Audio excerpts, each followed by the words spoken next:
কমবে? এখন তো কমার কোনো লক্ষণ দেখছি না, বরং বাড়ছে। এখন আমরা জামাতে ইসলামীকে কখনো প্রধান বিরোধী দল হিসেবে কখনো দেখিনি, এখন দেখছি। এখন তারা সংসদে বসছে। প্রধান বিরোধী দল যদি আওয়ামী লীগ থাকতো তাহলে ভালো হতো, কিন্তু এখন এখন যেহেতু আওয়ামী লীগকে ব্যান করেছে, তাই প্রধান বিরোধী দল হিসেবে জামাতে ইসলামী আছে, এবং এটা কখনোই ভালো লক্ষণ নয়।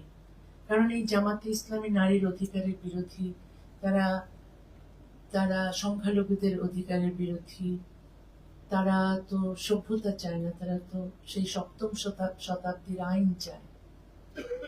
এই একবিংশ শতাব্দীতে তারা সপ্তম শতাব্দীর আইন নিয়ে আসতে চায়, শরিয়া আইন চায়। তো ওটা ওটা হলে তো কোনো সংখ্যালঘু ওখানে বাঁচতেই পারবে না, কোনো নারীও বাঁচতে পারবে না। তো সেই কারণে অংশদের সঙ্গে দেখা হলো, যিনি এককালে মুফতি ছিলেন, ইমাম ছিলেন, এখন কিন্তু নাস্তিক হয়েছেন। তো তারও দেশে নিরাপত্তা নেই। তারপর প্রচুর মুক্তচিন্তক এখন ইউরোপে, আমেরিকায় বাস করতে বাধ্য হচ্ছে।